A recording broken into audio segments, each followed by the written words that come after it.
Halo semua, Halo, Halo semua, Assalamualaikum warahmatullahi wabarakatuh. kenalin nama aku Muhammad Zidan dengan NIM 81114222811. aku Ajeng Ulima dengan NIM 811422812. perkenalkan nama aku Gary Zardiatnin dengan NIM 811422813. Perkenalkan nama saya Muhammad Faris Suragung Hermawan dengan NIM 811422814. Baik, di sini saya akan menjelaskan latar belakang dari topik kami, yaitu evaluasi pelaksanaan kebijakan otonomi daerah dalam meningkatkan pelayanan publik. Di sini saya akan menjelaskan pada bab latar belakang.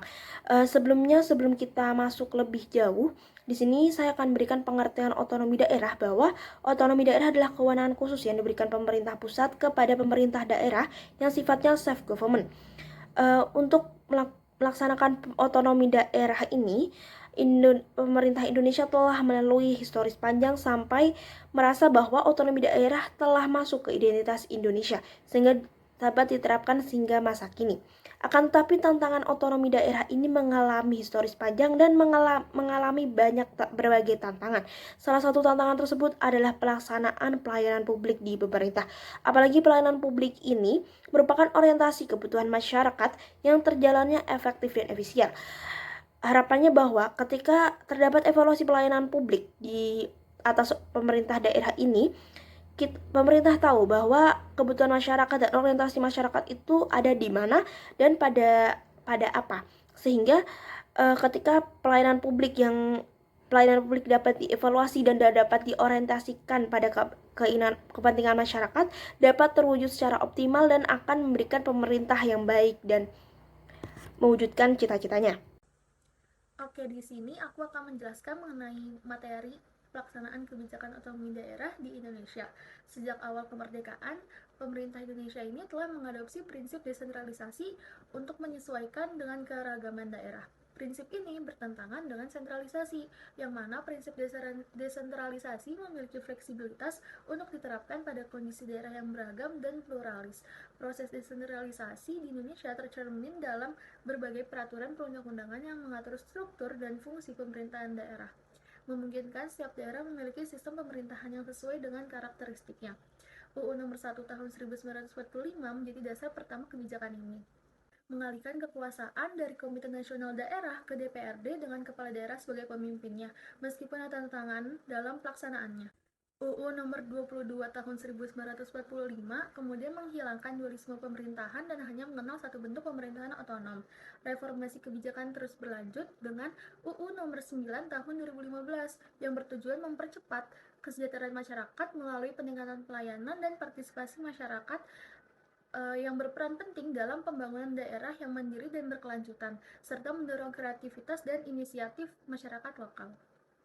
Di sini saya ingin menjelaskan terkait rumusan masalah dalam partisipasi masyarakat dalam proses evaluasi pelaksanaan otonomi daerah. Partisipasi masyarakat dalam proses ini mempunyai peran yang sangat penting karena pada dasarnya masyarakat adalah elemen penyimbang suatu pemerintahan. Sebelum masa reformasi, belum ada lembaga eksternal yang secara khusus mengendalikan kegiatan negara dalam penyelenggaraan pelayanan publik. Tidak ada ruang yang diberikan kepada masyarakat untuk mengeluh atau mengeluhkan buruknya pelayanan pemerintah pasca reformasi. Semangat mewujudkan pemerintah yang baik, bersih, dan efisien melalui kontrol partisipatif terhadap lembaga diadopsi sebagai implementasi prinsip demokrasi. Salah satu cara pemerintah menyusun kebijakan hukum terhadap Yanlik ini adalah dengan memperbaiki struktur kelembagaan industri Yanlik dengan membentuk Ombudsman Republik Indonesia yang biasa disebut ORI pada tahun 2008 melalui UU Ombudsman nomor 37.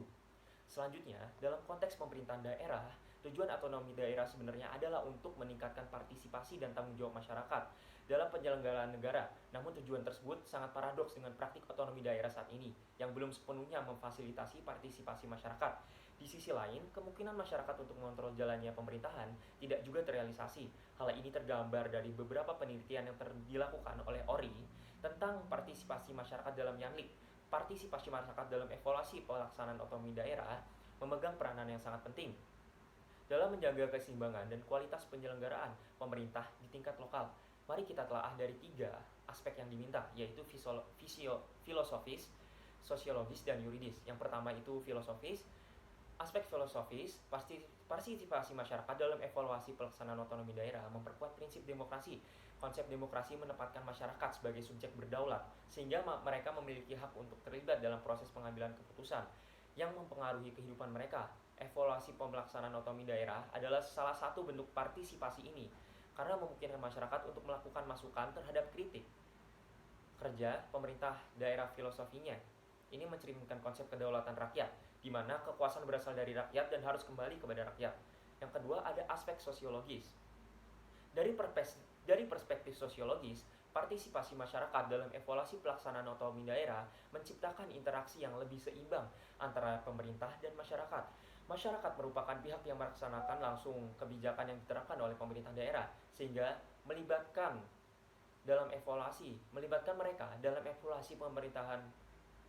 mereka dalam evaluasi memberikan kesempatan untuk menyuarakan kepentingan dan kebutuhan mereka. Hal ini memperkuat rasa memiliki dan tanggung jawab terhadap pembangunan di daerah mereka, sehingga meningkatkan kualitas partisipasi dalam pembangunan lokal. Yang ketiga, ada aspek yuridis. Dari sudut pandang yuridis, partisipasi masyarakat dalam evaluasi pelaksanaan otonomi daerah tercermin dalam berbagai peraturan perundang-undangan, seperti Undang-Undang Nomor 23 Tahun 2015 tentang pemerintah daerah.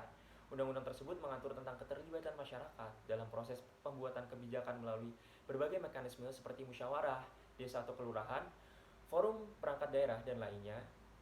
Selain itu, terdapat juga peraturan yang mengatur tentang hak memperoleh informasi publik dan hak untuk menyampaikan pendapat, sehingga masyarakat memiliki akses dan kesempatan yang jelas untuk terlibat dalam evaluasi pelaksanaan otonomi daerah. Di sini saya akan memberi kesimpulan dari judul yang kita bawa. Otonomi daerah di Indonesia telah mengalami perkembangan yang signifikan sejak awal masa kemerdekaan. Dimulai dari langkah-langkah penting menuju prinsip desentralisasi dalam sistem pemerintahan, berbagai undang-undang telah diberlakukan untuk mengatur sistem dan fungsi pemerintahan daerah dengan tujuan untuk meningkatkan kesejahteraan masyarakat melalui pelayanan yang lebih baik, pemberdayaan dan partisipasi masyarakat dalam proses pengambilan keputusan. Pelaksanaan kebijakan otonomi daerah di Indonesia mencerminkan upaya untuk memperkuat kemandirian daerah dalam pengelolaan pembangunan, namun juga dihadapkan pada berbagai tantangan. Evaluasi terhadap pelaksanaan otonomi daerah menjadi sangat penting untuk memastikan bahwa peningkatan pelayanan publik yang dijanjikan benar-benar terwujud. Evaluasi ini melibatkan berbagai aspek, termasuk penilaian terhadap profesionalisme birokrasi, partisipasi masyarakat, dan penerapan prinsip-prinsip demokrasi. Partisipasi masyarakat dalam proses evaluasi pelaksanaan otonomi daerah memiliki peran sangat penting dalam menjaga keseimbangan dan kualitas penyelenggaraan pemerintahan di tingkat lokal. Dari sudut pandang filosofis, sosiologis, dan yuridis, partisipasi ini mencerminkan konsep demokrasi, meningkatkan interaksi antara pemerintah dan masyarakat, serta telah diatur dalam berbagai peraturan perundang-undangan. Dengan demikian, partisipasi masyarakat dalam evaluasi pelaksanaan otonomi daerah tidak hanya diperlukan sebagai bentuk implementasi prinsip demokrasi, tetapi juga sebagai upaya untuk menciptakan pemerintahan yang lebih responsif, transparan, dan akuntabel terhadap kebutuhan dan aspirasi masyarakat.